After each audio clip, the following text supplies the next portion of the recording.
আসসালামু আলাইকুম। সংবাদে আপনাদের সবাইকে স্বাগত জানাচ্ছি। আমি ফিরোজ তোহা। শুরুতেই সংবাদ শিরোনাম। বাংলাদেশের সর্বশেষ গুরুত্বপূর্ণ আপডেট সংবাদ আপনাকে স্বাগত। শুরুতেই সংবাদ শিরোনাম, পরে বিস্তারিত। শুরুতেই জানাবো, দেশে অস্থিরতা নেপথ্যে কামাল সিন্ডিকেটের 18 কর্মকর্তা। দেশব্যাপী বিভিন্ন সহিংস কর্মকাণ্ডের মাধ্যমে অস্থিরতা সৃষ্টি করেছে আওয়ামী লীগ ও নিষিদ্ধ ঘোষিত ছাত্রলীগের নেতাকর্মীরা। তারা টুঙ্গিপাড়ায় পুলিশের উপর হামলা চালিয়ে আসামি ছিনতাইয়ের চেষ্টা সহ দেশের বিভিন্ন স্থানে বিএনপি জামাত নেতাকর্মীদের উপর হামলা ও বাড়িঘর লুটপাটের ঘটনা ঘটাচ্ছে। এর পেছনে রয়েছে শেখ হাসিনার আমলে সাবেক স্বরাষ্ট্রমন্ত্রী কামাল সহ তার সিন্ডিকেটের 18 জন কর্মকর্তা। এ বিষয়ে গুরুত্বপূর্ণ সংবাদ জানাবো, সঙ্গেই থাকুন। এরপর জানাবো, গাজীপুরে ভাঙচুর ঠেকাতে ছাত্রদের ডেকে নিয়ে পরিকল্পিতভাবে হামলা, গ্রেপ্তার 16, থানার ওসি প্রত্যাহার। গাজীপুরে ক্ষমতাচ্যুত আওয়ামী লীগ সরকারের মুক্তিযুদ্ধ বিষয়ক মন্ত্রী আকম মোজাম্মেল হকের বাড়ি ভাঙচুর ঠেকাতে ছাত্রদের ডেকে নিয়ে ডাকাত বলে আখ্যায়িত করে পরিকল্পিতভাবে ছাত্রদের উপর হামলা করা হয়েছে। এই ঘটনায় উত্তপ্ত হয়ে উঠেছে গাজীপুর। ছাত্র জনতার বিক্ষোভ ও গ্রেপ্তারের ভয়ে সাবেক মন্ত্রী আকম মোজাম্মেল হকের বাড়ির আশপাশ এলাকায় পুরুষ শূন্য হয়ে পড়েছে। এবারে জানাবো, 50 বছরের মধ্যে সর্বনিম্ন বরাদ্দ নেপথ্যে যে 5 কারণ। বার্ষিক উন্নয়ন কর্মসূচি এডিপির থেকে বাদ যাচ্ছে 49,000 কোটি টাকার বরাদ্দ। 50 বছরের মধ্যে এত বরাদ্দ কমাতে কখনো হয়নি, এমনকি করোনা মহামারীর সময়ও কমাতে হয়নি এর চেয়ে কম বরাদ্দ।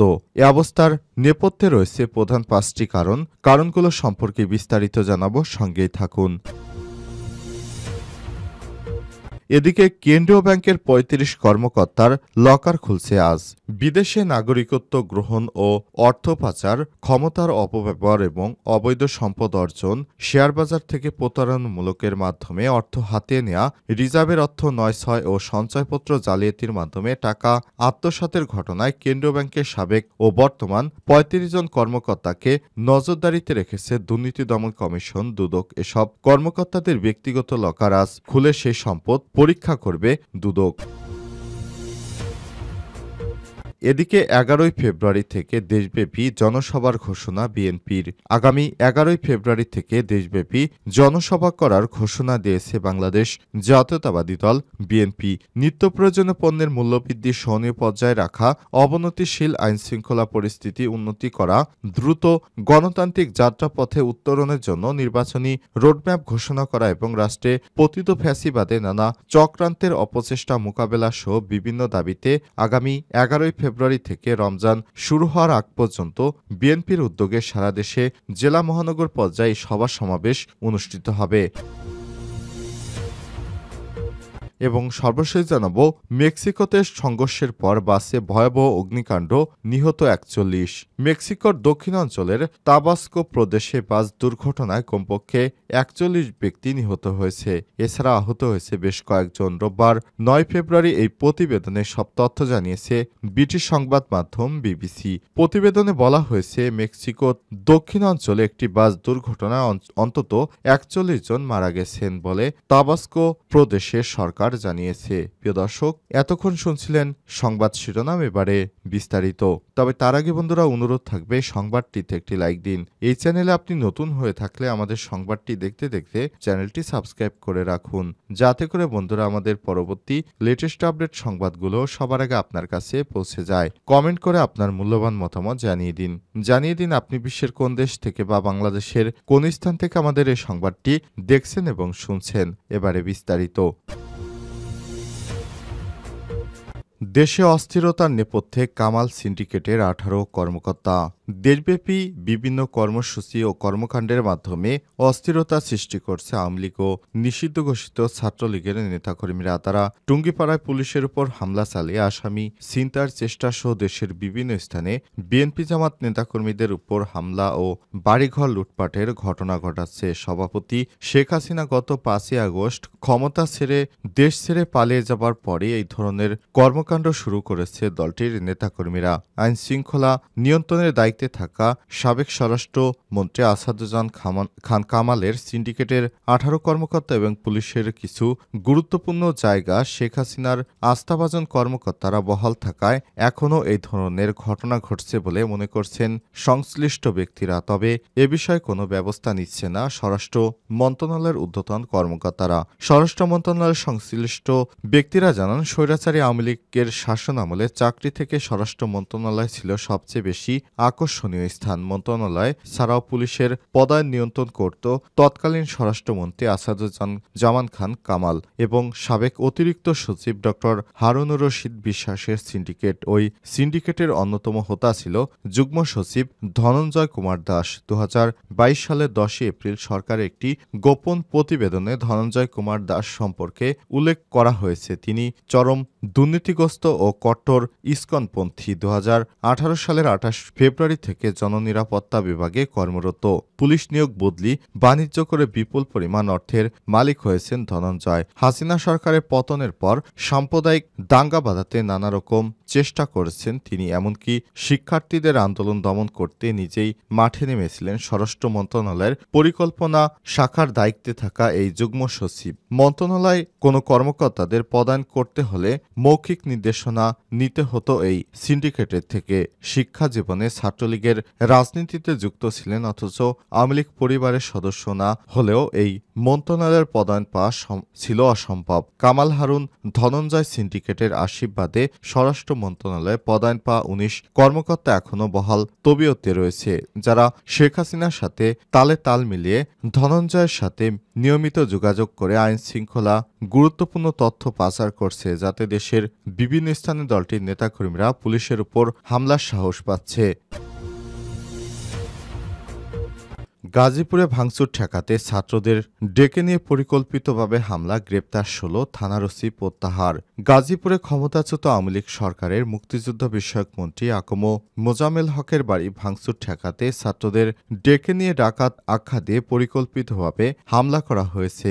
এই ঘটনায় উত্তপ্ত হয়ে উঠেছে গাজীপুর। ছাত্র জনতার বিক্ষোভ ও গ্রেপ্তারে ভয়ে সাবেক মন্ত্রী আকম মোজাম্মেল হকের বাড়ির আশপাশের এলাকায় পুরুষ শূন্য হয়ে পড়েছে। শুক্রবার রাতে যে ৩টি মসজিদ থেকে মন্ত্রীর বাড়িতে ডাকাত ঢুকেছে বলে মিথ্যা ঘোষণা দেওয়া হয়, ওই ৩ মসজিদেও শনিবার কাউকে পাওয়া যায়নি। মসজিদে গতকাল কেউ নামাজ পড়তে যাননি। গাজীপুরের সাবেক মেয়র জাহাঙ্গীর আলমের পরিকল্পনায় ছাত্রদের উপর এই হামলার ঘটনা হয় বলে অভিযোগ উঠেছে। এদিকে খবর পেয়ে ছাত্রদের উদ্ধারে ঘটনাস্থলে যথাসময়ে না যায় গাজীপুর মেট্রো সদর থানার অফিসার ইনচার্জ ওসি আরিফুর রহমানকে প্রত্যাহার করা হয়েছে। পরিকল্পিতভাবে এই হামলার প্রতিবাদে শনিবার গাজীপুর রাজবাড়ী মাঠে বিক্ষোভ সমাবেশ ও রাজবাড়ী সড়ক অবরোধ করে দফায় দফায় বিক্ষোভ সমাবেশ করেছে বৈষম্য বিরোধী ছাত্র আন্দোলনের নেতাকর্মীরা। Gazipur metropolitan police commissioner Nazmul Karim Khan জানিয়েছেন, ছাত্রদের উপর হামলার ঘটনায় ১৬ জনকে ইতিমধ্যেই গ্রেপ্তার করা হয়েছে। রাতে আরও চিরুনি অভিযান চলমান থাকবে। প্রথমে সেনাবাহিনীর সদস্যরা ডেভিল হান্ট পরিচালনার সিদ্ধান্ত নিয়েছেন গাজীপুর জেলা থেকে। আর এই গাজীপুরেই যত দোসর আছে তাদেরকে প্রথমেই ধরা হবে। ৫০ বছরের মধ্যে সর্বনিম্ন বরাদ্দ নেপথ্যে ৫ কারণ। বার্ষিক উন্নয়ন কর্মসূচি এডিপি থেকে বাদ দেওয়া হচ্ছে ৪৯,০০০ কোটি টাকার বরাদ্দ। ৫০ বছরের মধ্যে এত বরাদ্দ কমাতে হয়নি কখনো, এমনকি করোনা মহামারীর সময়ও কমাতে হয়েছে এর চেয়ে অনেক কম। এ অবস্থায় নেপথ্যে রয়েছে ৫টি কারণ। কারণগুলো হলো আওয়ামী লীগ সরকারের পতন, উন্নয়ন সহযোগীদের অর্থ ছাড় না করা, অন্তর্বর্তীকালীন সরকারের কড়াকড়ি, অদক্ষতার সময়মতো কাজ করতে না পারা এবং পুরনো সমস্যাগুলো আবর্তে ঘুরপাক। অর্থ মন্ত্রণালয় থেকে বিপুল পরিমাণ অর্থ বাদ দিয়ে সংশোধিত বার্ষিক উন্নয়ন কর্মসূচি এডিপিতে বরাদ্দ নির্ধারণ করা হয়েছে। এখন সেক্টর মন্ত্রণালয় এবং পরিকল্পিত বরাদ্দ ভাগ-বটোয়ারার কাজ করছে পরিকল্পনা কমিশন। খবর সংশ্লিষ্ট সূত্রের। এ প্রসঙ্গ জানতে চাইলে পরিকল্পনা উপদেষ্টা ড ওয়াহিদুদ্দিন মাহমুদ যুগান্তরকে বলেছেন, এই অর্থবছরে আমরা চাইছি এডিপি ছোট থাকুক, কেননা অনেক বড় বরাদ্দ দিয়ে ব্যয় করতে না পারলে সেটি ভালো দেখায় না। সেই সঙ্গে সঙ্গে এবার বাজেট ব্যবস্থাপনায় বড় পরিবর্তন আসছে। আগে থেকেই রাজস্ব আদায় কম হয় ঘাটতি বেশি রেখে বরাদ্দ দেওয়া হবে না, কেননা বেশি ঘাটতি হলে মূল্যস্ফীতি বাড়তে পারে। আগামী সপ্তাহে সংশোধিত এডিপি নিয়ে বৈঠক করব, সেখানে খসড়া চূড়ান্ত করা হবে। তবে এবার বড় অঙ্কের বরাদ্দ কমবে, কথা বলতে পারি। কেন্দ্রীয় ব্যাংকের ৩৫ কর্মকর্তার লকার খুলছে আজ। বিদেশি নাগরিকত্ব গ্রহণ করে অর্থ পাচার ও ক্ষমতার অপব্যবহার এবং অবৈধ সম্পদ অর্জন, শেয়ারবাজার থেকে প্রতারণার মাধ্যমে অর্থ হাতে এনে আসা, রিজার্ভের অর্থ তছরূপ ও সঞ্চয়পত্র জালিয়াতির মাধ্যমে টাকা আত্মসাতের ঘটনায় কেন্দ্রীয় ব্যাংকের সাবেক বর্তমান ৩৫ জন কর্মকর্তাকে নজরদারিতে নিয়েছে দুর্নীতি দমন কমিশন দুদক। এসব কর্মকর্তার ব্যক্তিগত লকার খুলে আজ তাদের সম্পদের পরীক্ষা করতে চায় সংস্থাটি। রোববার ৯ ফেব্রুয়ারি ঢাকার নির্বাহী ম্যাজিস্ট্রেট মেহেদী হাসানের উপস্থিতিতে দুদকের বিশেষ টিম লকারগুলো খুলবে। এর আগে আদালতের অনুমতি নিয়ে লকারগুলো ফ্রিজ করা হয়েছে।